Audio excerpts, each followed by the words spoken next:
Gini, and tonight we're going to talk about what everybody wants to know all about second opinion doctors. Why you have to go, why does DOL send you there? Why does DOL choose a second opinion doctors over your current doctor that actually got your claim approved? And how do you beat the second opinion visit? Yes. So, which interestingly is a topic that I've never talked about. And hi, everybody, I'm Chris. If you're new here, that's Gini. We are with Federal Injury Centers. Federal Injury Centers is a franchise with doctors that are there to help you when you get injured at work. Yes. We created that company because before that, anytime you got hurt at work, you had nobody. And that was a serious problem for you. So in response to your serious problem, we created this franchise. So check out www.federalinjurycenters. Be sure you put an S on the end. www.federalinjurycenters.com.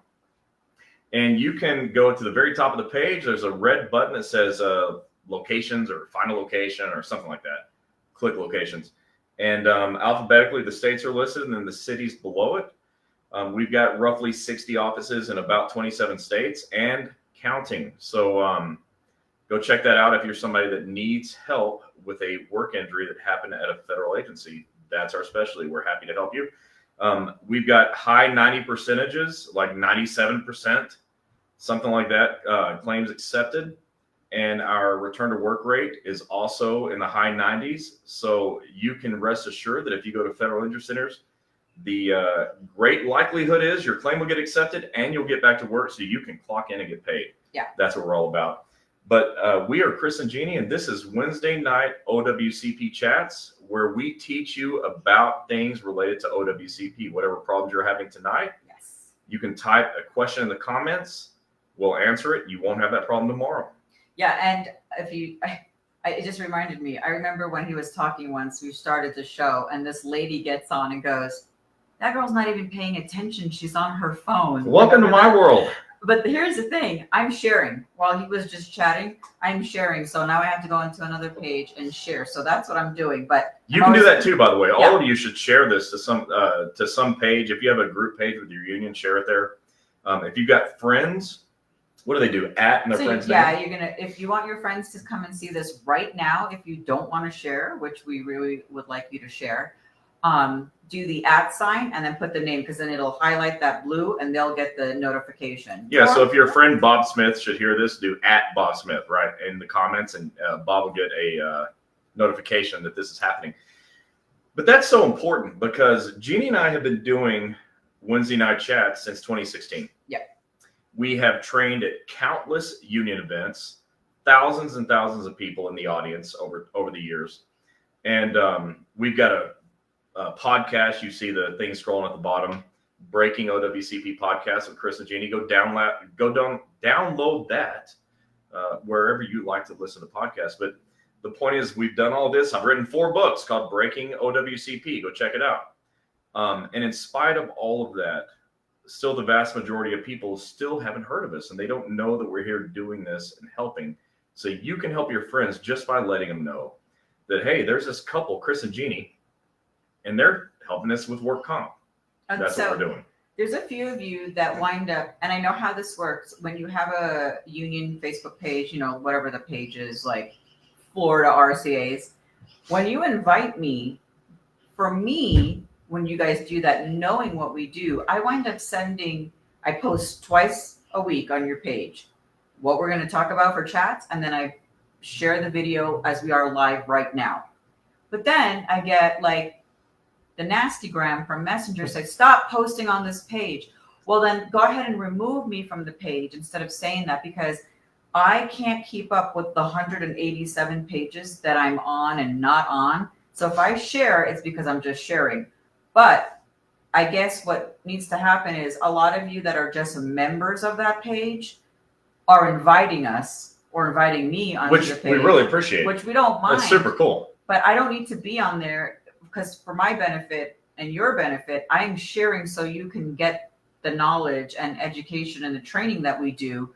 So if I'm not supposed to be on there, completely remove me. Or if you do add me on, admin this is me and this is what we're posting. Yeah, and no problem. If you don't want us there, that's okay. It's okay. Look, your members need it.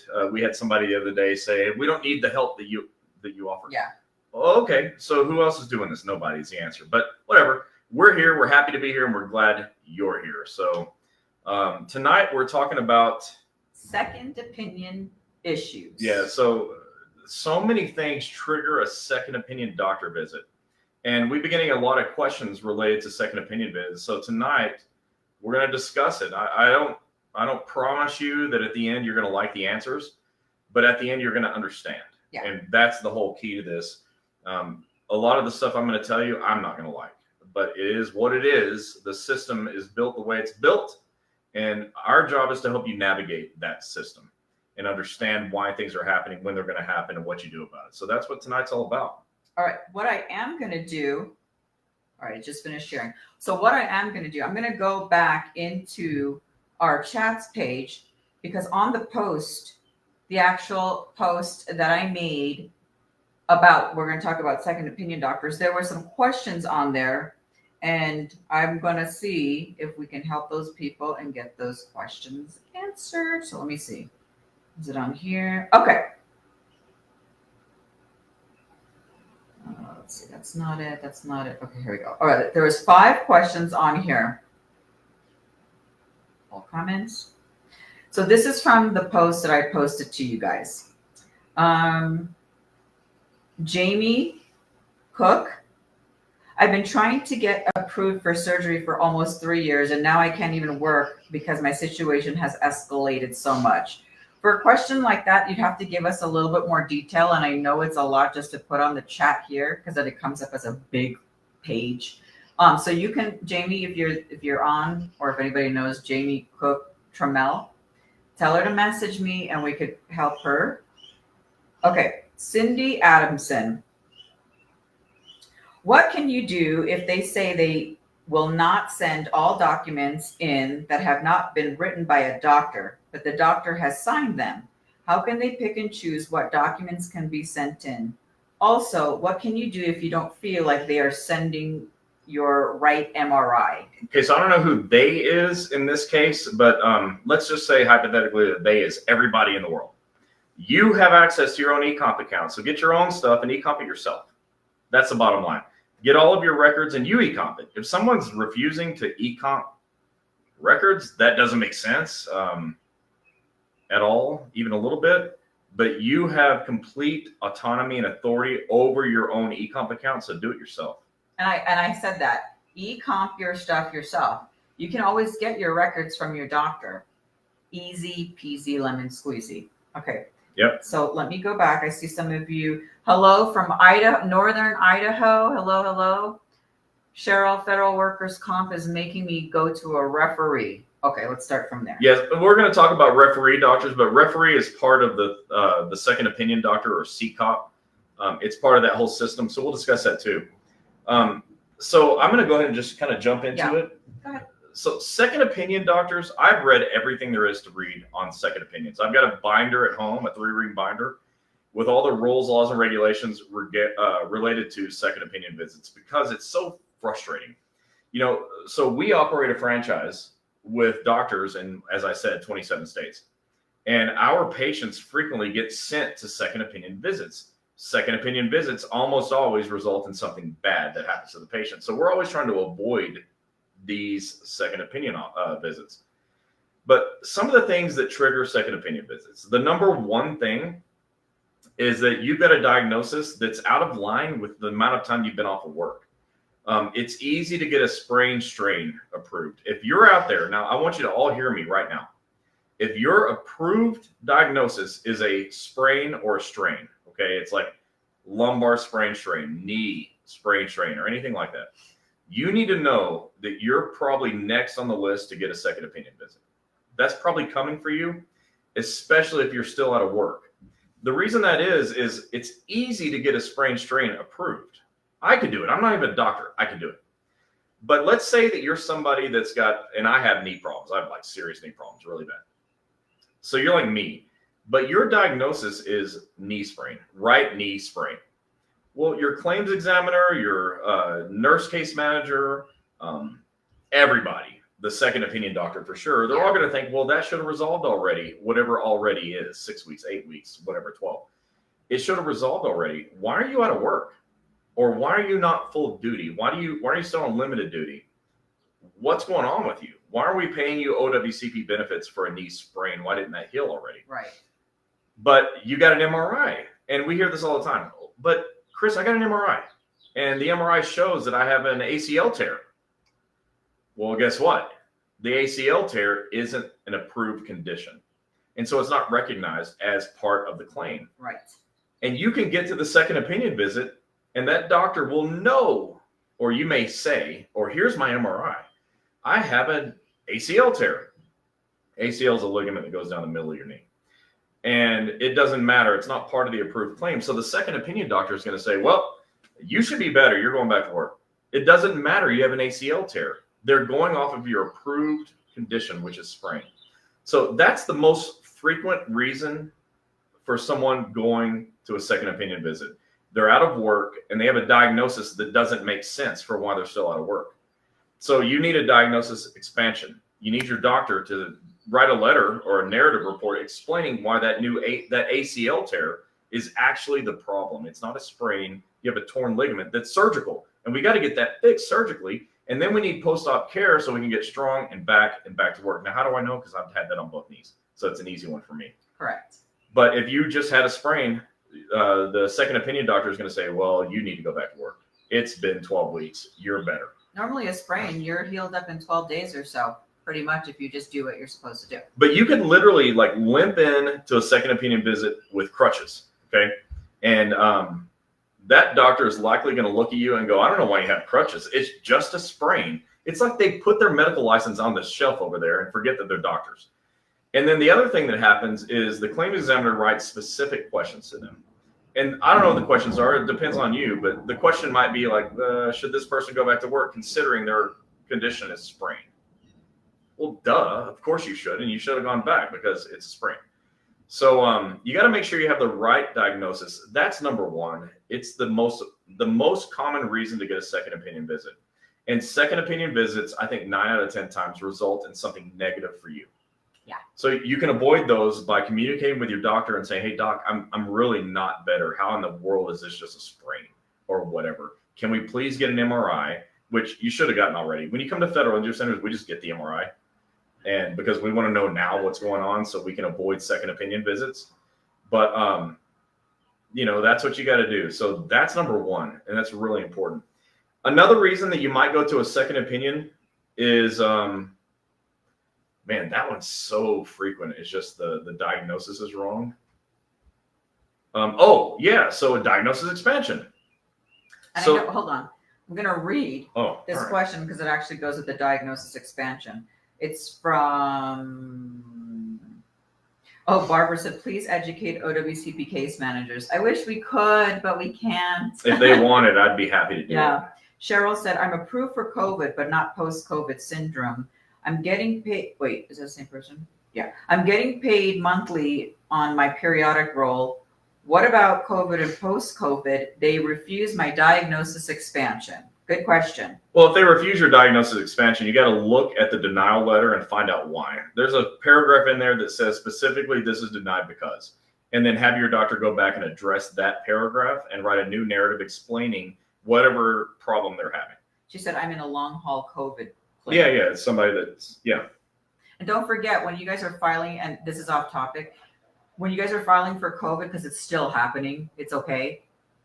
You have to file it on a CA2 through eComp. Yeah, COVID CA2. Okay, all right, you can go from there.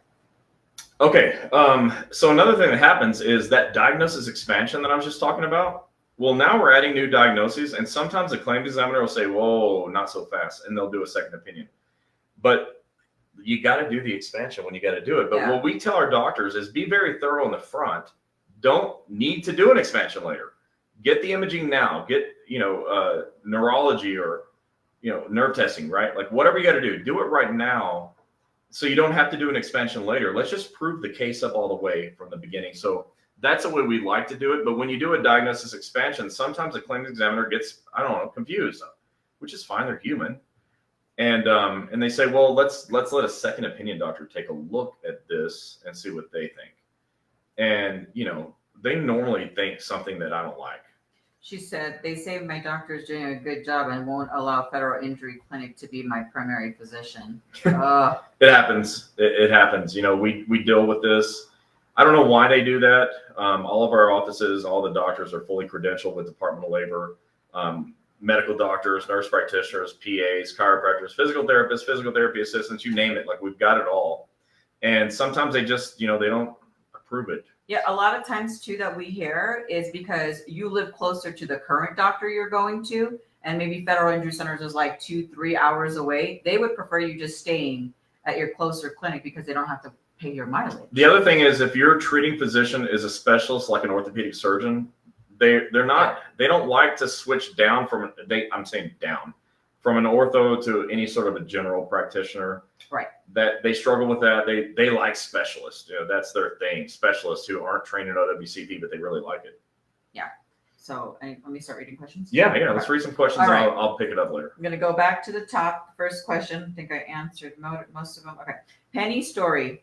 Going to a second opinion in July as requested by OWCP.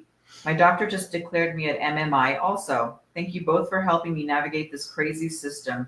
They have filled out a return to work with permanent restrictions. How long does my manager have to find me a job or tell me they have nothing? Okay, so now we're talking about limited duty offers. And I've read all the rules on that. In fact, I was reviewing them again before we started. And there's nothing in the rules that states that the manager has any time frame to find your limited duty assignment. It just says that they have to make every possible effort to find it.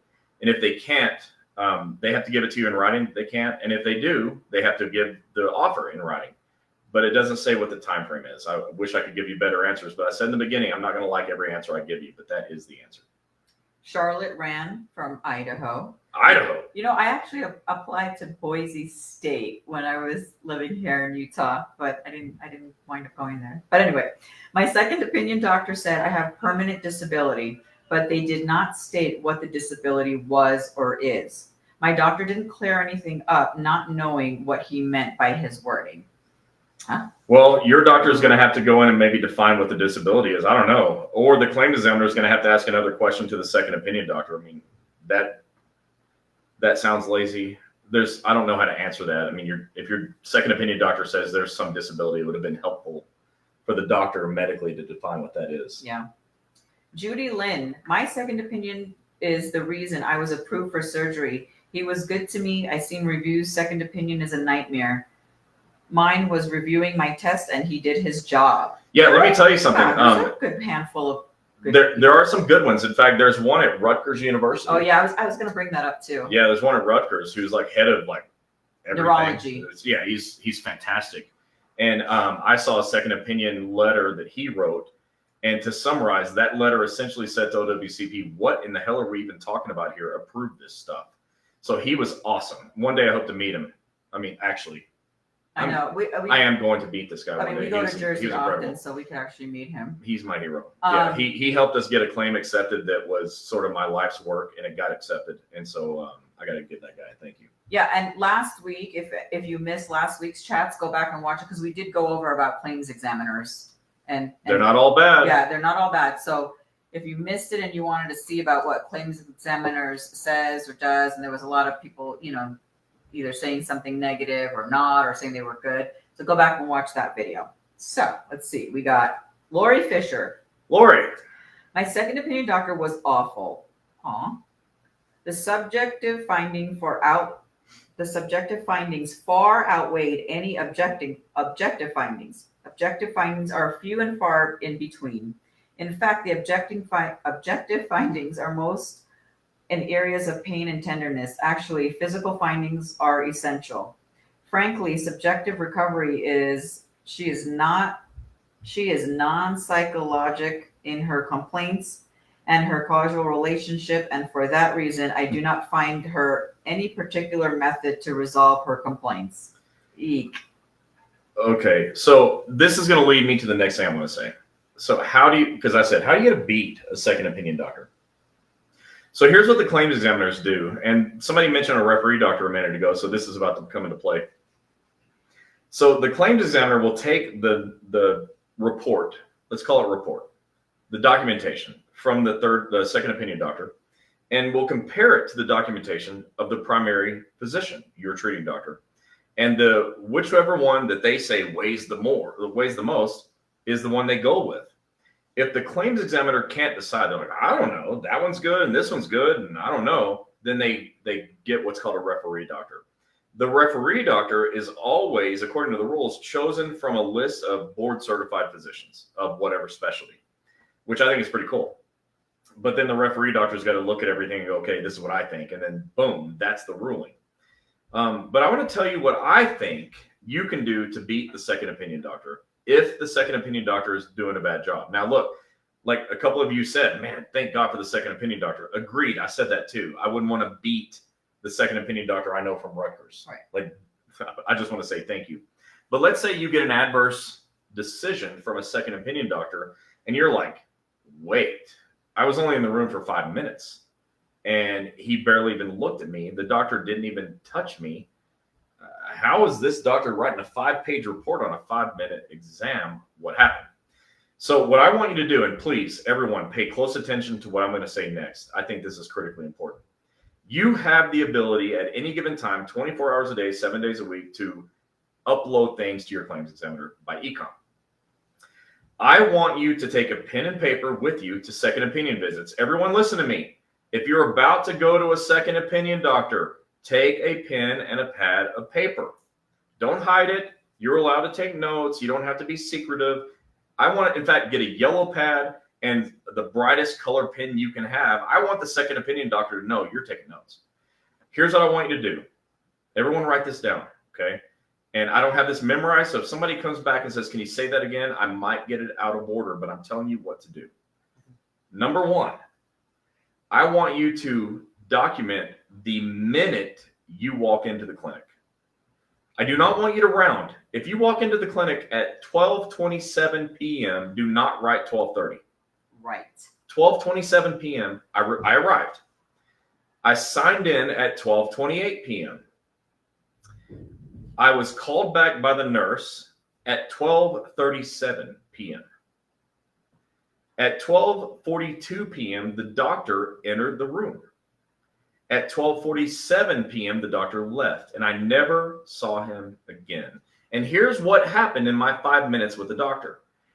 The doctor looked at me, looked down at the page, wrote some stuff, asked me how I was feeling and what my pain level was and whatever the doctor did. Right. Document everything the doctor asked you. And then the doctor left. And I don't know what time we're at now, but at 1 o'clock, I left the office. You're right. Okay, so here's what's going to happen. So now you've documented that I arrived. A minute later, I signed in. 7 minutes later, I went into the doctor's office. A few minutes after that, he came in. And 5 minutes later, he left. And he got this beautiful 7-page report off a 5-minute visit. And then what you want to do is you've documented everything that happened in real time. And you want to put that into a report that you can e-comp to your claims examiner. And you can say, dear claims examiner, I just want you to know that the second opinion visit that I went to, this is how it went.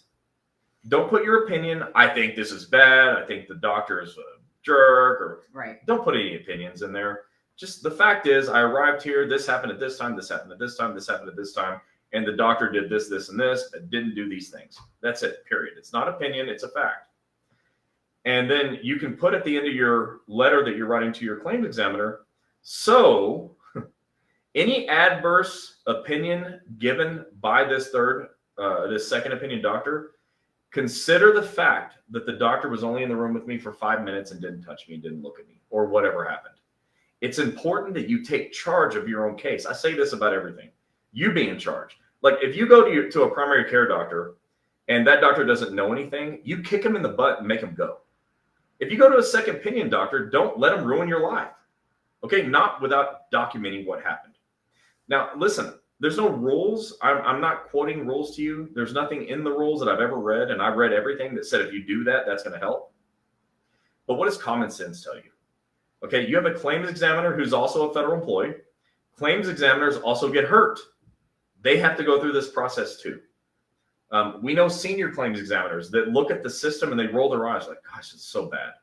They think about your supervisors and they roll their eyes, oh, idiot. We know that that's the fact. And so I think it's very important that you just document everything that happened. And if your doctor, the second opinion doctor, says, what are you doing there? I want you to say, I'm taking notes. Yes, definitely. Well, why are you taking notes? That's none of your business. Or because I want to. Or because I'm going to tell the claim examiner what happened here. It's okay. I don't want you to have an adversarial meeting with the doctor, but too often these second opinion visits turn into disasters for you. And I think we got to start letting the claims examiners know exactly what's going on. Now, I'll tell you this too. I have a little inside knowledge on this, that the claim examiners believe that the second opinion system is broken. I know that for sure. I know that's what they think. Yeah. Okay. For sure. However, the claim examiners don't write the rules. They have to follow them. So you need to communicate what's going on with your claim examiners. And I believe that's how you beat a bad second opinion visit. Oh, and by the way, then go back to your doctor, give those notes to your doctor, have your doctor write a medical report that will be sort of a preemptive rebuttal to whatever BS that second opinion doctor writes. Yeah. And then upload it. Because remember, it's the weight of the evidence between the treating doctor and the second opinion doctor. And it's your job to make sure that your treating doctor's evidence outweighs it. You got to make it happen. Lori Fisher also said, my second opinion, I just got out of shoulder surgery too, and the second opinion doctor said I have 0 restrictions.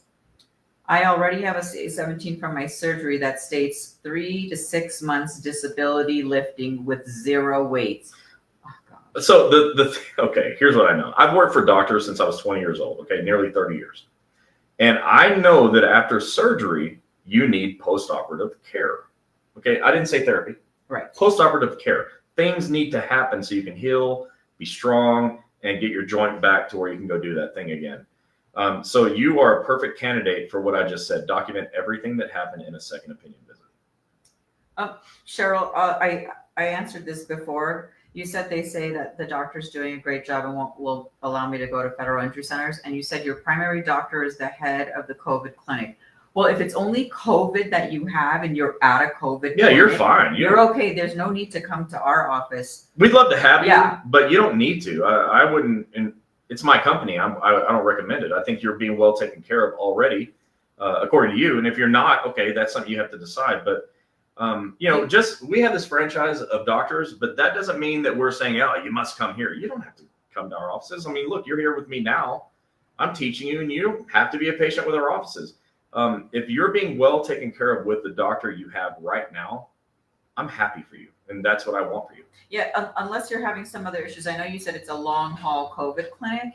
So if you're not having anything outside of that, and if that doctor is the head of the COVID clinic, let's just say you have a respiratory or a lung issue, he should be able to send you out to a pulmonologist or whoever he needs to send you to. So maybe just have a little bit more conversation with him. But if it's something outside of COVID, like maybe an injury, then I can understand why you want to go to another office or federal injury centers. Yeah.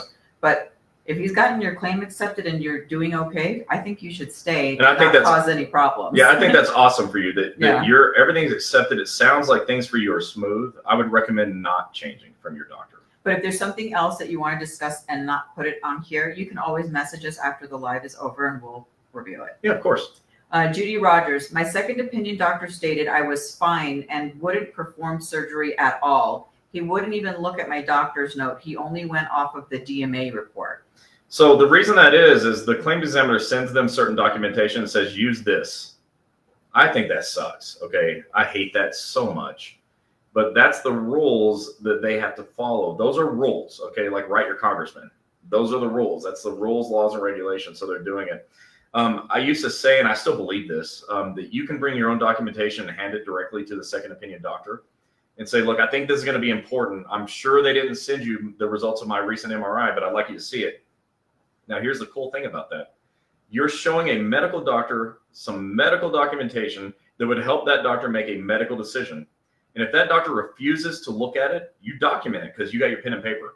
I handed the doctor my MRI and he refused to review it. I hope that doesn't happen, but hypothetically, let's say it does. then that's documentable. Like you're going to document that and say, look, I'm at a medical visit and this medical doctor didn't want to look at my medical documentation. That doesn't make any sense. Right. So just document it. But on the flip side, that doctor may say, oh, let me look at that and be awesome like my guy from Rutgers. Right. So you give yourself a fighting chance to win by trying. So try that. Just a quick shout out to Federal Injury Centers of Virginia Beach with Dr. Clark. What's up? If anybody's interested or in the Chesapeake, Virginia Beach area, you can give them a call if you are injured or send your friends that need some help. Charlotte Wren said, thank you. I wish I knew this earlier, but I don't know. But I know and can help a few people that are facing the second opinion doctor. Send them to this page and let them watch this video or just give them the info. Yeah. We have Federal Injury Centers of Cleveland on here. If anybody's in the Cleveland, Ohio area. They're just crushing it. We didn't say this, but first thing was Greenville. They're on, yeah. Oh, well, welcome, Wendy with Federal Injury Centers of Greenville. Those are you that are in the Greenville, anywhere outside of Greenville, there's an office there to help you. So if you're new, what happens here is some of our franchisees will come on and just say hello. And sometimes they're here and they'll just answer some of your questions, which is awesome because like you get a doctor talking to you in a lot of cases, like Dr. Cooper from Atlanta will talk to you. And I think that's awesome. We allow them to come on and just communicate and interact. So say hi. That's what they're here for. Frank. Hey, Frank from branch 41 in New York. How are you? Marilyn Evans. Frank. Yeah, you just spoke to him. Yeah. Yesterday. Yeah. Marilyn Evans. I'm a veteran and I need surgery on my knee, which is service connected. Do I need a CA2? Well, okay. So a CA2 is to claim an injury that happened over a period of time, not in one single shift. Okay. So if you have a condition that is made worse, inflamed, whatever by the job, and it happened over a period of time, that's a CA2. If it happened in one single shift, you do a CA1. It is what it is at all times. So you're not wrong. Whatever you do is right. As long as you think, oh, well, my knee just started hurting over time. That's a CA2. Or I stepped out of a vehicle or tripped over something and I hurt myself. That's a CA1. What's up, Frank? Okay, so Marilyn, I hope that answers your question. If not, you can put more on here or you can message us after. Michael Burnside, if I go to Federal Injury Centers, do I have to go there also for my therapy because I'm 300 miles away? Eek. Michael, no, the answer is no. So we have a poster that's in all of our reception rooms, and it's compliance rules. This is us communicating to you the way we function, the way we operate, so that everyone knows that we don't break the rules. Well, one of the things is we have a financial interest in this therapy center, and you can take your prescription for therapy anywhere you want. So we live by that. You don't have to go 300 miles 3 days a week to go to therapy. Doesn't that sound silly, just the way I put it? So you have to know that's the way I think. I'm a business owner. The franchise belongs to me. I love for you to come to my offices, but please, if you live 300 miles away, let's help you find something close to home. Lori Fisher, or if you don't live on what he said, find a place that'll make sure that you don't have to pay out of pocket for your PT because it can add up. Yeah, that's a real problem. You know, a lot of the places you go to, like let's say the 300-mile thing, you find something close to home that'll accept you, which is awesome, and I'm happy for that. A lot of times they don't understand OWCP, in fact, like 9 out of 10 times, and so they want your health insurance or they want you to pay out of pocket. And so that's what we're trying to help you avoid, because nobody ever pays a penny to come to a Federal Injury Center's office ever, no matter what. Like you can come for 100 therapies. I'm just saying a number. You 1,000. won't have to pay. 1,000. Yeah, you won't ever have to pay. And Department of Labor can deny 999 of those, and we only get paid for one. We will never charge you. That's just not. We don't do it that way. We don't want your money. Yeah. We want to get your claim accepted and have the government cover it because you're a federal employee. You deserve that. But I did get a message once that somebody wanted to do this physical therapy. They're like, can you call them and just tell them what you guys are all about? Well, we don't reach out. They would have to call us if you want them to. Otherwise, I'd be on the phone all day, every day. Lori Fisher, I read something about you only have 30 days to contact a claims examiner following a second opinion report if needing a referral doctor. Can you discuss? Wait, read that again? I read something about you only have 30 days to contact the claims examiner following a second opinion report if needing a referral doctor. Can you discuss? Yeah, I don't know where you read that. I've read everything. I've never heard of that before. There are timelines. 30 days is a timeline for continuation of pay, but I've never seen it in regard to second opinion visits. And again, no kidding, no exaggeration. I've literally read every word of the rules, laws, and regulations related to that. So I'm not sure what that is about. Yeah. Sorry.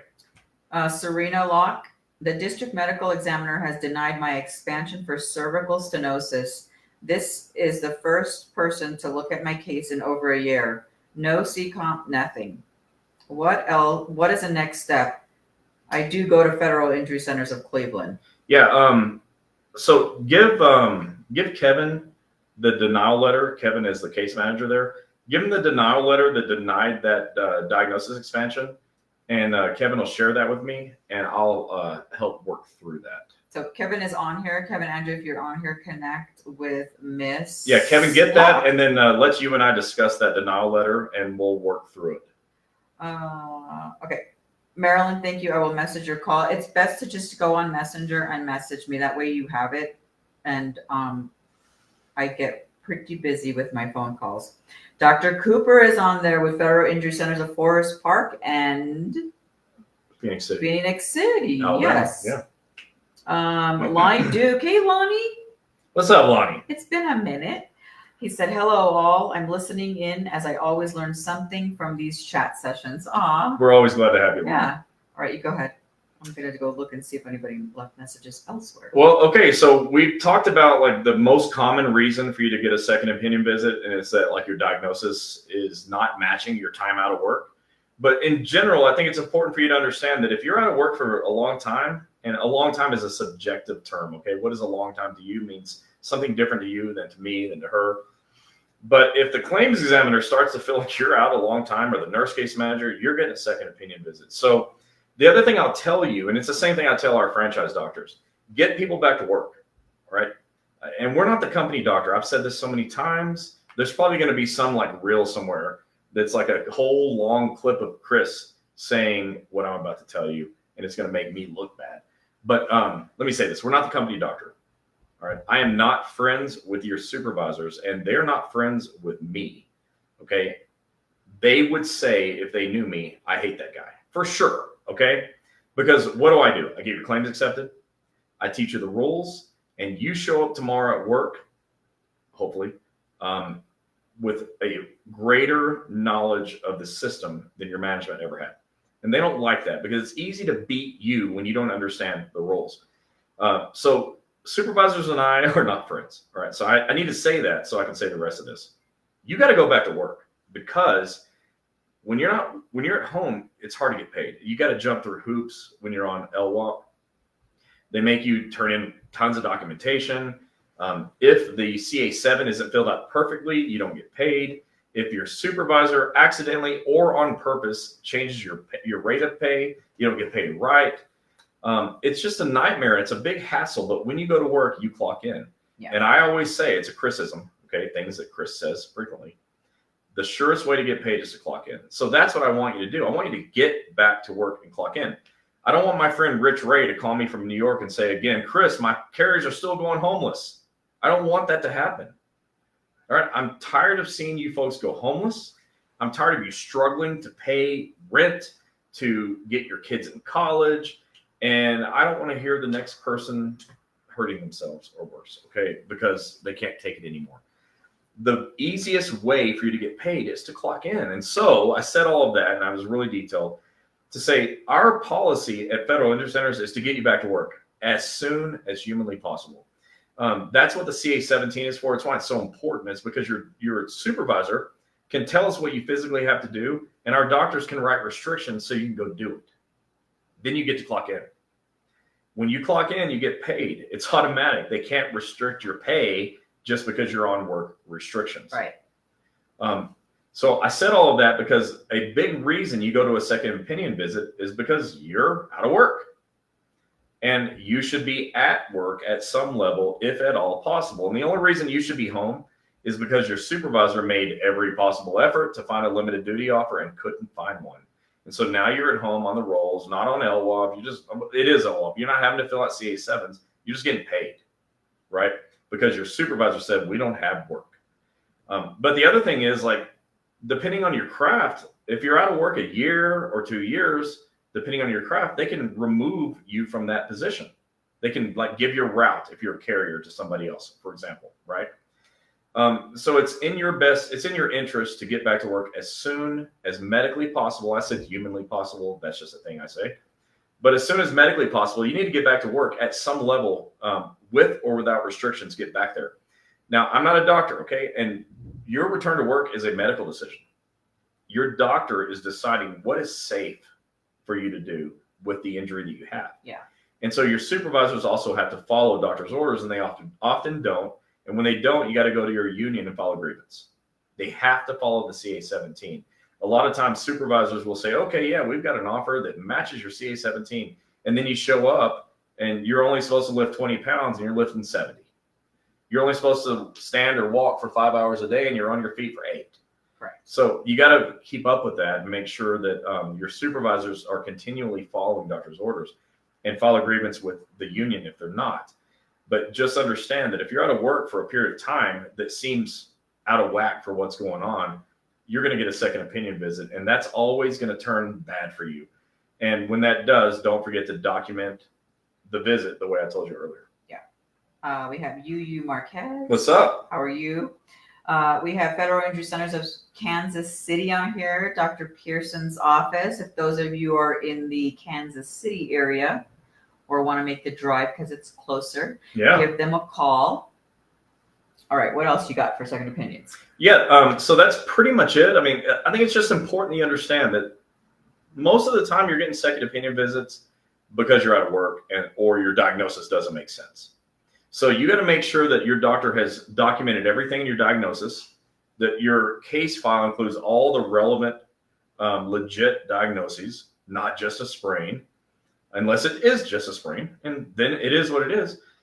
You want to make sure you document your second opinion visits to the minute. Don't round up or down, to the minute. Document everything that happened and when it happened.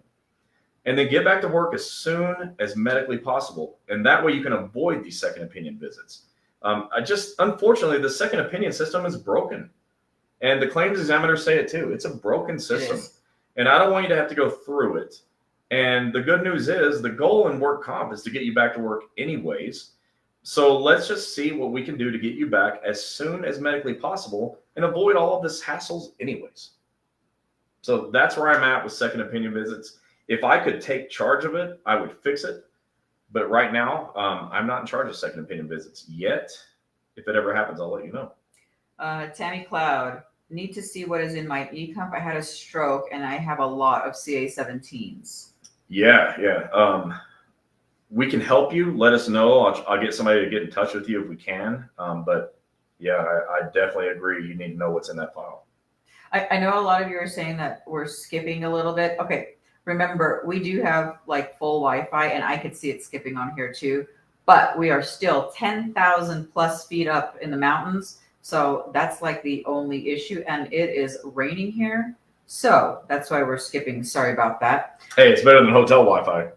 Oh, yeah, this is the reason we bought. It was so bad last Wi-Fi. week that we went to T-Mobile and we bought our own like mobile Wi-Fi thing, whatever. I'm not a techie guy, but it's been a heck of a lot better than the hotel had. Yeah, we have a Federal Injury Centers of McAllen, Texas on McAllen. If you guys are in the McAllen area or outside of that. That's about as far south as you can go and not still be in Mexico.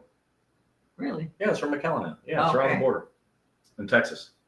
Okay, not this again. We don't do spam on our page. No spam. So we're going to delete that. Sorry, sir. I saw that one too. Yeah, sorry, Bernard. Sorry, Bernie. Nestor Torres, I have 2 surgeries on my ankles. I went back to work and still have some pain on my ankle. Can I get some, what is it? Cane of rewards? Do you know what that means? Can I get a schedule award? Maybe that's what that is. Can I get a schedule award? Yeah, that's what that is. Yes. Yeah, the ankle is definitely qualifies for a schedule award. I don't know what your award will be, but the ankle qualifies for it. Yeah, and so if you're looking for a scheduled ward doctor, just message me. I'll get you over to Eric Blowers. Tammy says my doctor is doing So nothing but therapy. I don't know. Look, I'm not a doctor, and I don't know what is medically indicated for your injury, but I can't answer that because I'm not a doctor. Yeah. Let's see what else.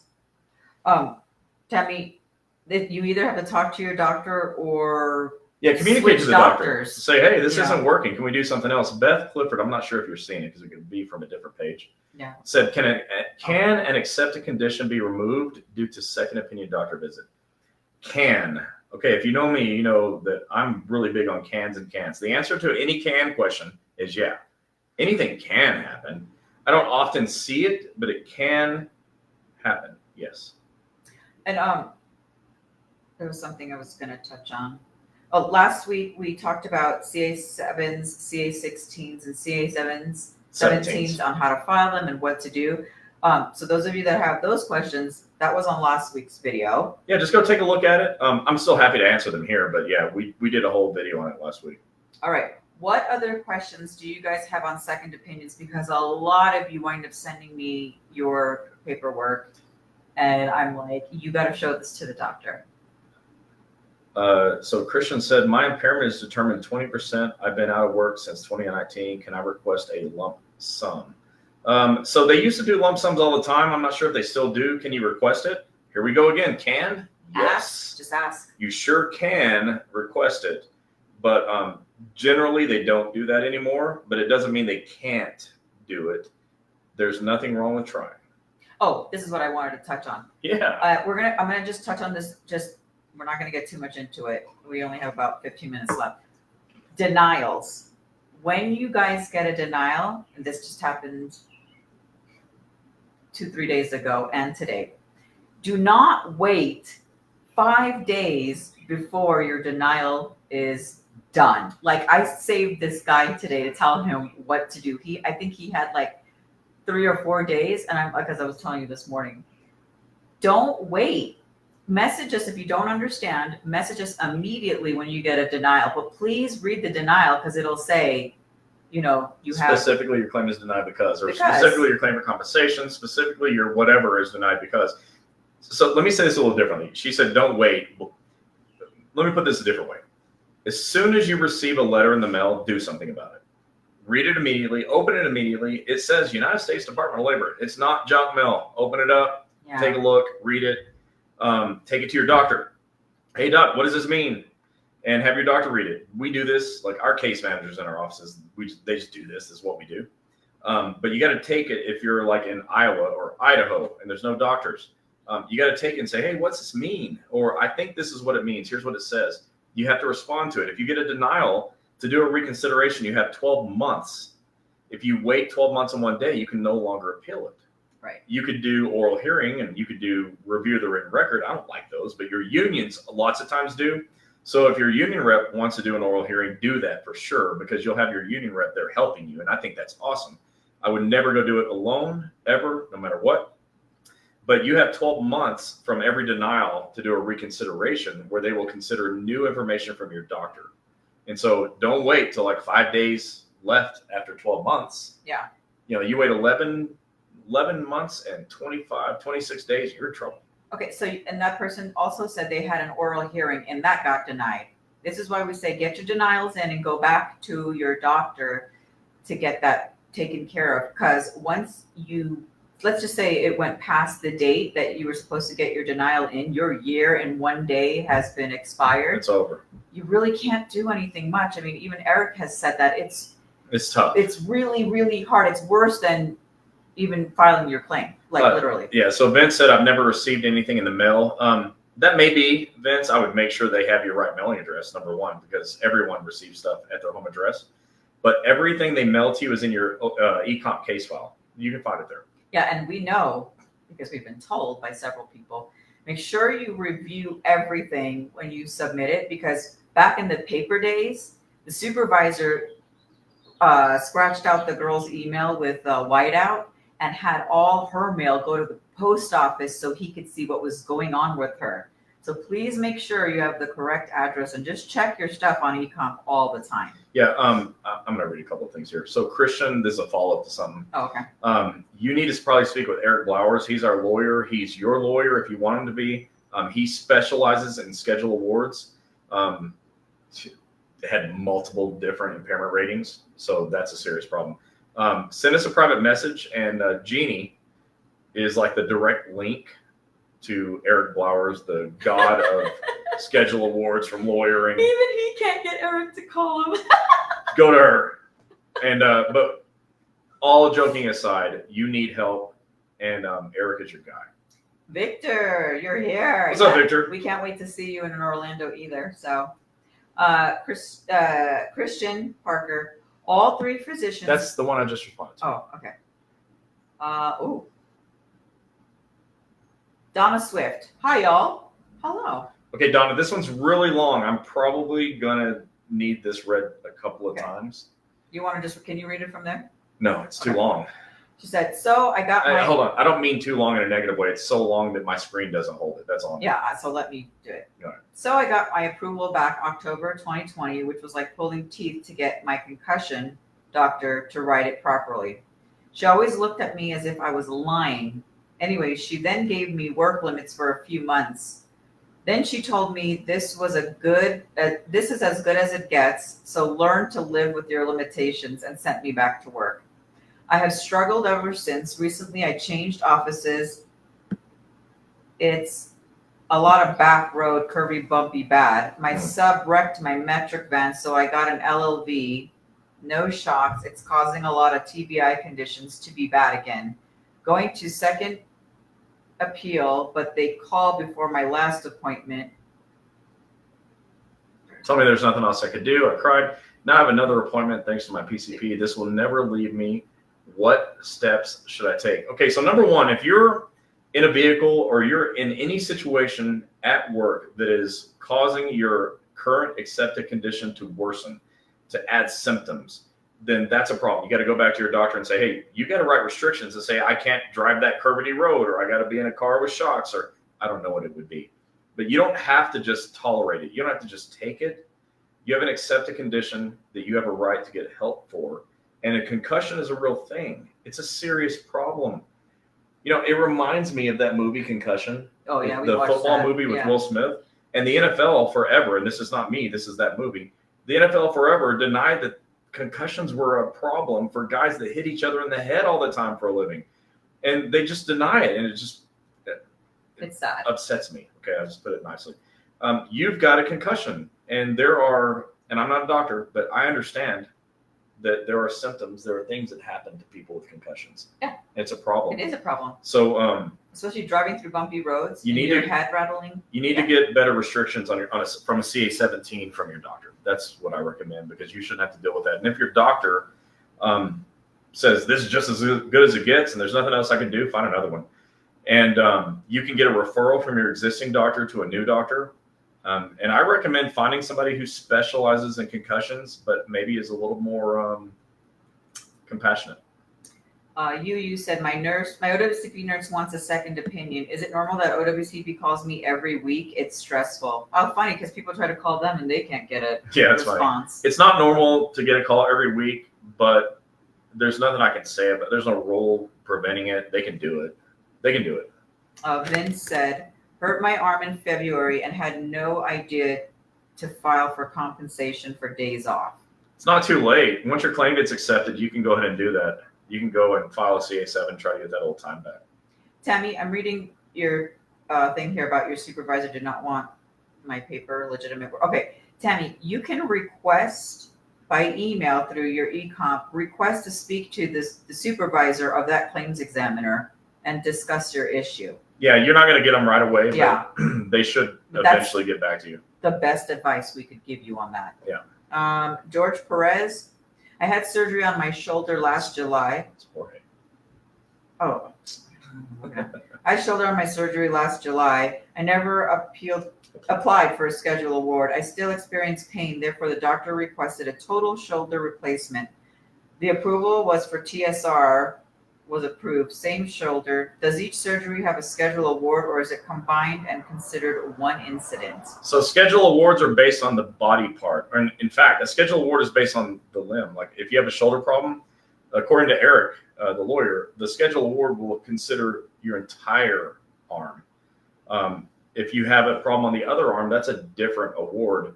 Schedule awards are not cumulative but if they're all in the same claim, I guess, but your shoulder is its own award for that whole arm. That's how that works. Just real quick, because I see you're not seeing them all. Donna McNabb said, if you're being treated and have not reached MMI yet, how would retiring affect your treatment? It does not affect your treatment, Donna. It affects your pay because you're not going to get paid to be out of work to go to therapy anymore or whatever. But you have lifetime medical. So as long as the treatment is medically necessary, you can continue getting it. All right. Let's see. Let me check one last place, see if we have any more messages. Oh, 11 comments here. So she's checking like 8 different places to find messages. So that's why, because we're on so many different social media platforms. So just bear with us. We want to help everybody. If we missed your question, ask it again. It definitely wasn't on purpose. Sometimes it's like a firing squad. So help me, help you. Just ask it again. It's cute because I see Victor and Dr. Dorfman going back and forth. Dr. Dorfman's on here? Yeah. What's up? Dave Dorfman from Melbourne, Florida. We love him. Melbourne, Orlando. Yep. Melbourne and Orlando. That's right. All right. Let's see. Anything else come across here? All right. So no. All right. So today we went over Second opinions. all about second opinion doctors. If you have any other questions or if you're watching this on the replay, you can go ahead and shoot us a private message or you can comment below still and we'll be able to answer those questions. And that's about it. So about it. I was like, wait, you're always looking for the next thing to say. The next thing is we're wrapping up here, but don't forget to go to the Breaking OWCP podcast with Chris and Gini.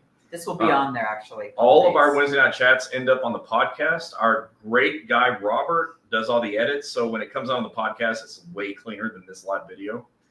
You can always go back and watch it. If you're on the West Coast and you're just getting off of work and you had to miss this whole thing, don't worry about it. It's going to be on the podcast. So go check out the Breaking OWCP podcast with Chris and Gini, wherever you listen to podcasts. That's where we're at. Oh, I gotta read this. Oh, what should you do if another patient's information is in your second opinion report? What? well, let your claim examiner know.